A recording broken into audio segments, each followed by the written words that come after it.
यहाँ आप देख सकते हैं स्लाइड पे कि जो एटॉमिक थ्योरी की टाइमलाइन है, किस किस ने किस किस टाइम पे, एक आपका मेंटल इमेज बनाने के लिए आप ये यूज़ कर सकते हैं कि किस किस ने किस किस टाइम पे जो है एटम के स्ट्रक्चर पे काम किया है।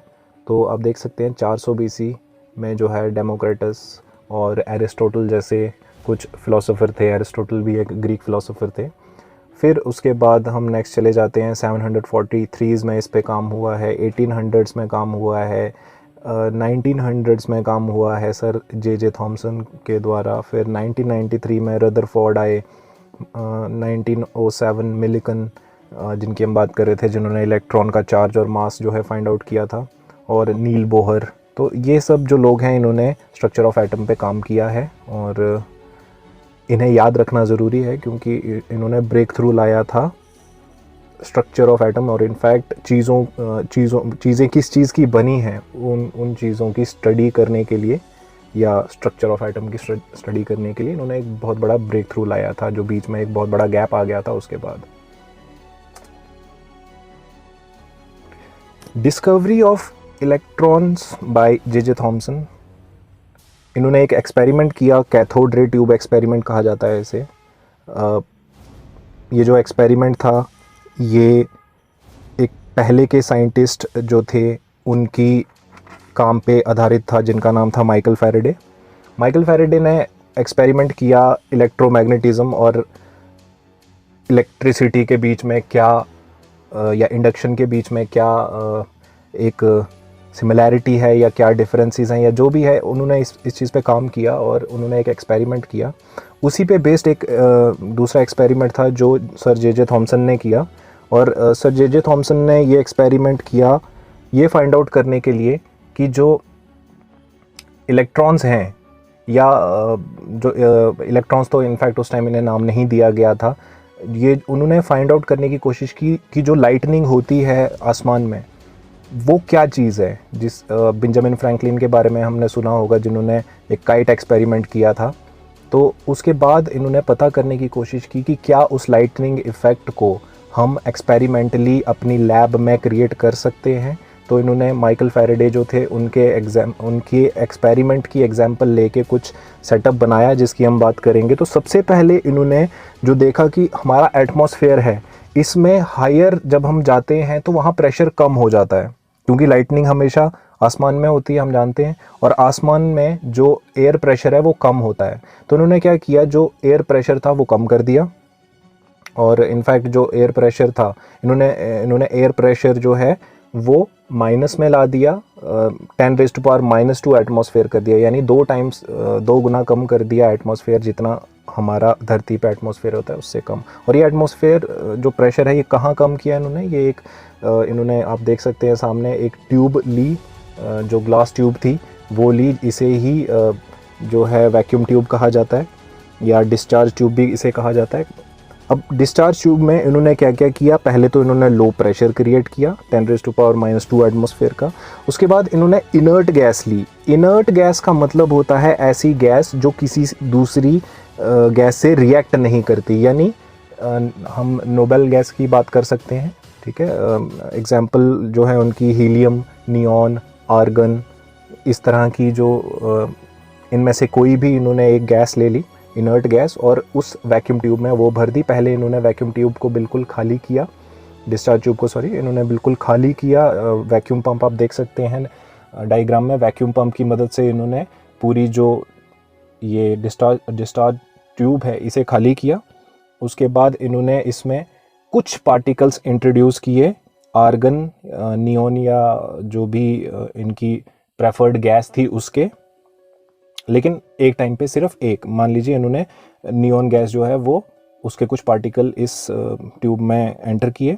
उसके बाद दूसरी बात ये है कि जब हम एटमॉस्फेयर में लाइटनिंग होती है तो वहाँ हाई पोटेंशियल होता है, यानी वोल्टेज बहुत ज़्यादा होती है। तो इन्होंने क्या किया, इस ट्यूब के आसपास हाई वोल्टेज वाली बैटरी कनेक्ट कर दी। आप देख सकते हैं हाई वोल्टेज जनरेटर या बैटरी, और ये जो बैटरी थी ये इन्होंने 2 इलेक्ट्रोड से कनेक्ट कर दी। जैसे माइकल फैराडे ने भी जो है एक हाई आयोनाइजेशन वाला मेटल लिया था। हाई आयोनाइजेशन वाला मेटल एक ऐसा मेटल होता है जिसमें से इलेक्ट्रॉन को निकालना बहुत आसान होता है।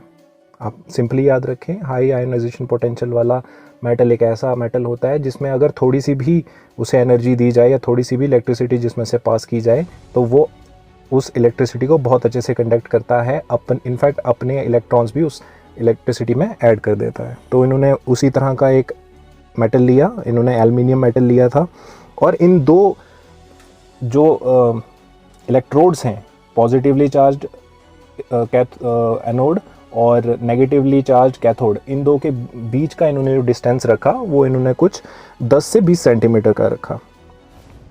और कुछ और चीज़ें इन्होंने की इसमें, जैसे इन्होंने जो एनोड है, पॉजिटिवली चार्ज साइड है जो, उस रॉड को इन्होंने परफोरेटेड रखा। परफोरेटेड का मतलब होता है उसमें छोटे छोटे होल्स कर दिए।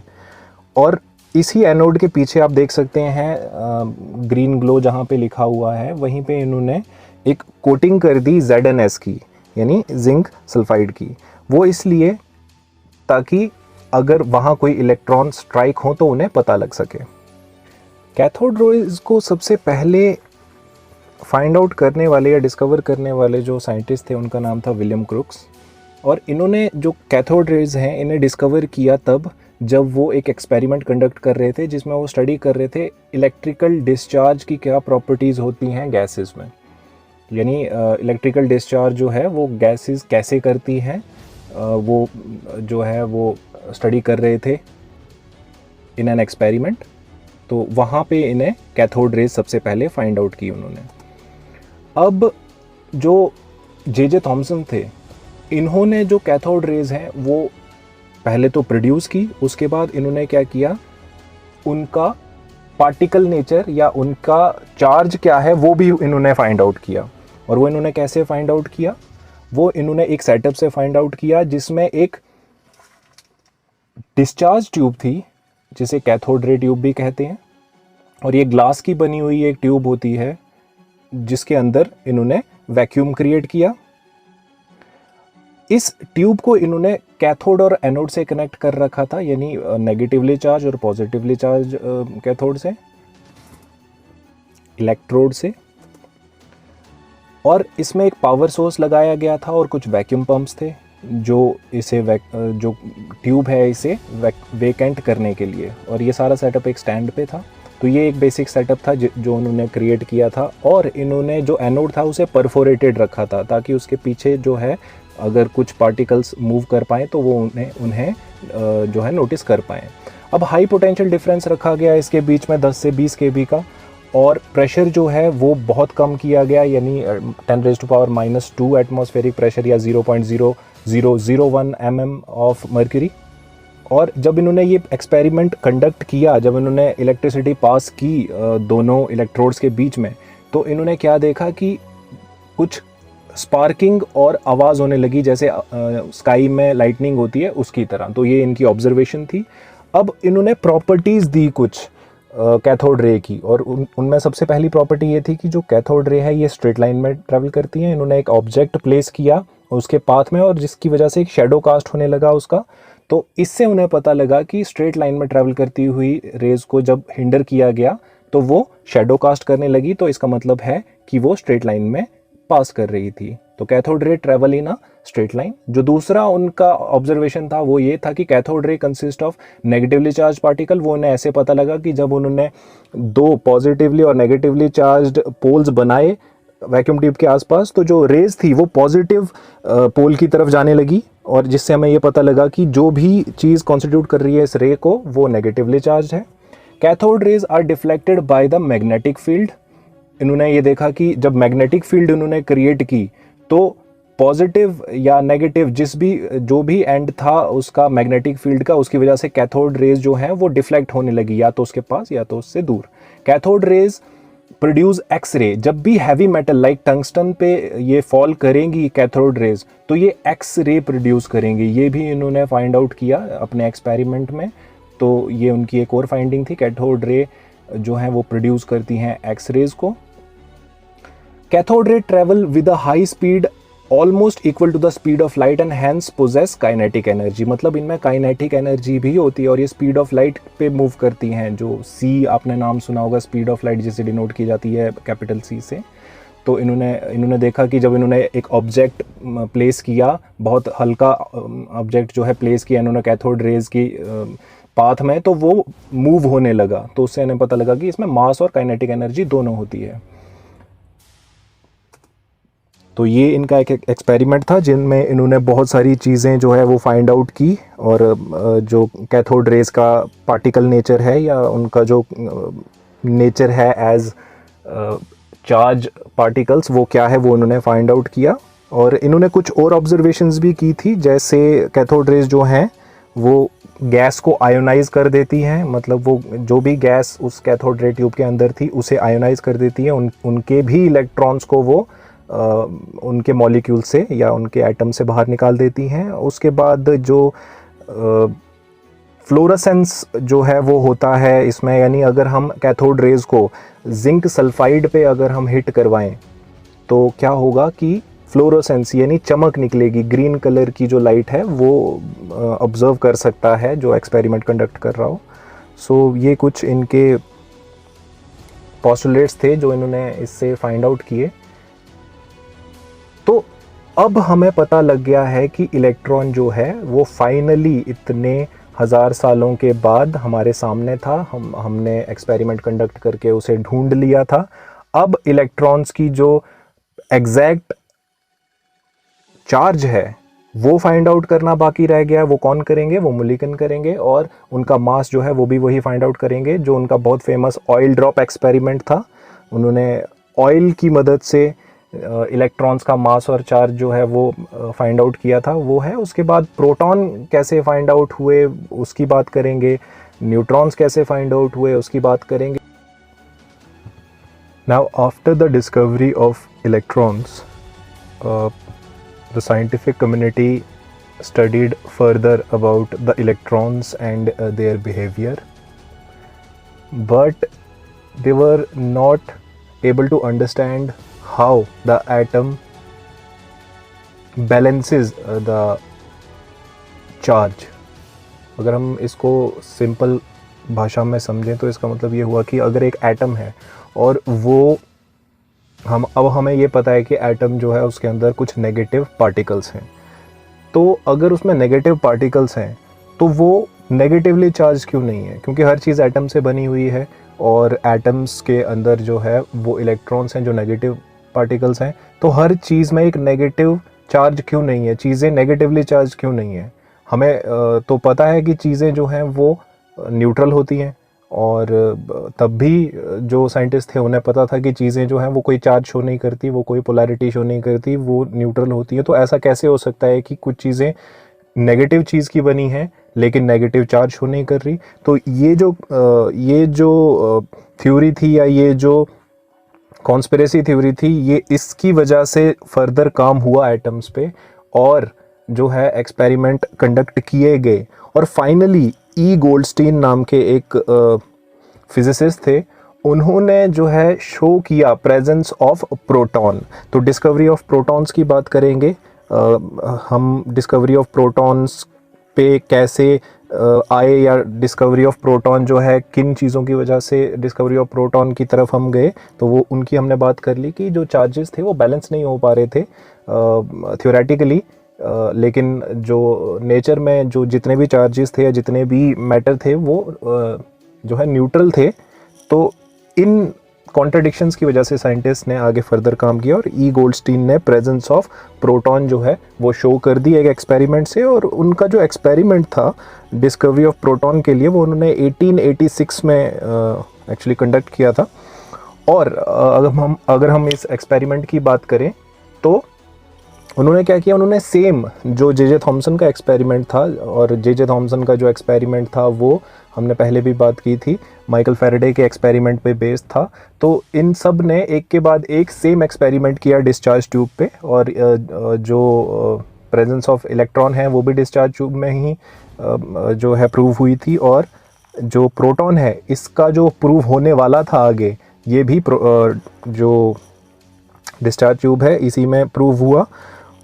तो इन्होंने क्या किया, इन्होंने सेम एक्सपेरिमेंट परफॉर्म किया जो जे थॉमसन ने किया था, लेकिन इन्होंने क्या किया, डिस्चार्ज ट्यूब ली, जैसे हम देख सकते हैं यहाँ पे डिस्चार्ज ट्यूब ली उन्होंने, जैसे जे थॉमसन ने ली थी। इन्होंने क्या किया, परफोरेट इन्होंने भी किया। परफोरेट मतलब एक जो इलेक्ट्रोड है नेगेटिव और पॉजिटिव, जैसे जो जे थॉमसन थे उन्होंने नेगेटिव जो इलेक्ट्रोड था उसे क्या परफोरेटेड कर दिया था, ठीक है, जिसे हम एनोड कहते हैं। उन्होंने एनोड को परफोरेट किया था, यानी उसमें छोटे छोटे होल्स कर दिए थे ताकि अगर कुछ पार्टिकल्स उस पर स्ट्राइक करें तो वो उन होल्स से निकल के ग्लास वॉल पे भी जो है स्ट्राइक करें। लेकिन जो गोल्डस्टीन थे इन्होंने नेगेटिव टर्मिनल जो था उसे परफोरेट किया, यानी इन्होंने कैथोड को परफोरेट किया, और इन्होंने क्या किया, जो कैथोड के पीछे की ग्लास वॉल थी उसे इन्होंने जो है वो जिंक सल्फाइड से लेयर कर दिया, मतलब जिंक सल्फाइड उस पर लगा दी।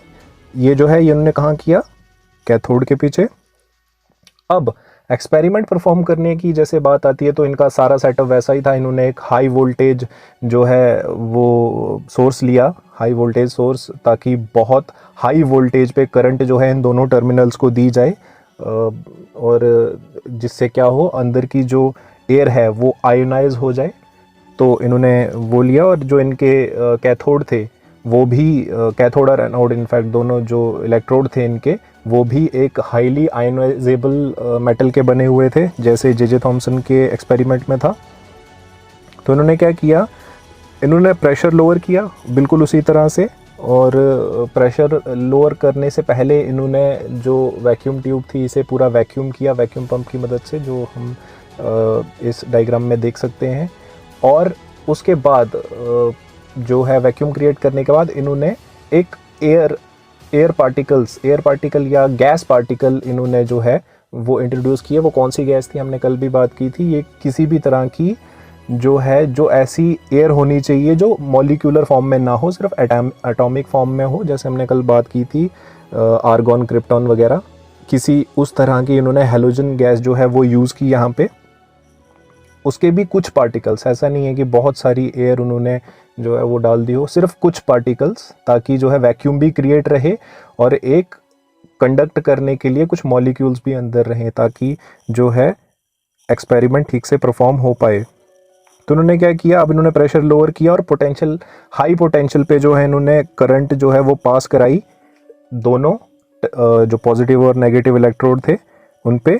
और इन्होंने क्या देखा कि एक ग्रीन कलर का ग्लो जो है वो शो हो रहा है, कहाँ पे, जो हमने पहले बात की थी, परफोरेट हमने कहाँ किया था, हमने किया था परफोरेट नेगेटिव टर्मिनल पे। तो नेगेटिव टर्मिनल के पीछे, यानी कैथोड पे, कैथोड के पीछे जो है वो ग्रीन कलर का ग्लो शो होने लगा। और ये जो ग्रीन कलर का ग्लो था ये एक्चुअली कुछ पार्टिकल के टकराने से हो रहा था, जो पार्टिकल्स जिंक सल्फाइड के साथ रिएक्ट कर रहे थे और उससे ग्रीन ग्लो जो है वो एमिट कर रहे थे।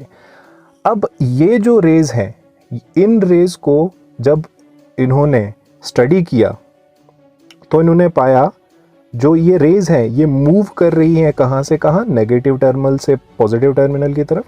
तो इन्होंने ये इस एक्सपेरिमेंट को, therefore it was inferred that the rays must be positive in charge and the charge was found out to be exactly opposite of the electrons, यानी इलेक्ट्रॉन के जितना ही चार्ज है। लेकिन आप ये ज़रूर माइंड करें कि जो इलेक्ट्रॉन्स हैं वो नेगेटिवली चार्ज होते हैं और जो प्रोटॉन्स हैं ये पॉजिटिवली चार्ज होते हैं, और इन दोनों का जो चार्ज है वो बराबर है। और हमने जो है इलेक्ट्रॉन और प्रोटॉन्स के चार्ज की बात पहले भी की थी पिछली क्लास में, जिसमें हमने कहा था कि जो इलेक्ट्रॉन है उसका चार्ज कितना होता है, 1.6 इंटू 10⁻⁻⁻19 कूलम, और प्रोटॉन का भी उतना ही होता है 1.6 इंटू 10⁻⁻19 कूलम। बट क्या होता है इसमें, जो प्रोटॉन है वो पॉजिटिव चार्ज होते हैं और जो इलेक्ट्रॉन है तो ये नेगेटिव चार्ज होते हैं, तो इनका चार्ज हमेशा नेगेटिव में आएगा। और मास जो है इन प्रोटॉन्स का वो भी फाइंड आउट किया गया, जो था 9.1 इंटू 10⁻⁻28 ग्राम्स। तो सॉरी, ये जो 9.1 इंटू 10⁻⁻28 ग्राम्स है, ये इलेक्ट्रॉन्स का जो मास हो सकता है। जो प्रोटॉन का मास है वो होगा कुछ 1.66 इंटू 10⁻⁻24 ग्राम्स। तो जो है प्रोटॉन्स का भी मास जो है ढूंढ लिया गया। अब कुछ चीज़ें थी, जैसे कैथोड रेज के unlike cathode rays, the nature of these anode rays depend upon the nature of gas present in the discharge tube. मतलब जब हम जे थॉमसन ने एक्सपेरिमेंट किया था तो उनके एक्सपेरिमेंट में जो रेज निकली थी जिन्हें उन्होंने कैथोड रेज कहा था, वो जो है उनका नेचर जो है, जो गैस एक्सपेरिमेंट के लिए यूज़ की गई उस पर डिपेंड नहीं करता था। लेकिन यहाँ पे कॉन्ट्ररी हुआ, यहाँ पे जो एनोड रेज बनी, जिन्हें एनोड रेज भी कहा गया, जो एनोड रेज बनी उनका जो नेचर था वो डिपेंड करता है गैस पे जो ली गई थी एक्सपेरिमेंट करने के लिए। तो ये एक कॉन्ट्रडिक्शन थी और हम इसके नेचर की आगे बात करेंगे। जो एनोड रेज हैं इनका क्या नेचर था हम उनकी बात करेंगे। और एक और इम्पॉर्टेंट बात, जो गोल्डस्टीन थे इन्होंने इन रेज का नाम दिया कैनल रेज। अब कैनल रेज इसलिए CANAL कैनल रेज इसलिए क्योंकि ये जो है इलेक्ट्रोड के जो परफोरेटेड होल्स थे उनके थ्रू, यानी एक कैनल या एक चैनल के थ्रू पास हो रहे थे, तो इसलिए उन्होंने इसका नाम कैनल रेज दिया। अब इनकी कुछ प्रॉपर्टीज़ हैं जो हम इनकी बात करेंगे। जो एनोड कैथोड रेज हैं इनकी कुछ प्रॉपर्टीज़ हैं, हम उनकी बात करेंगे आगे।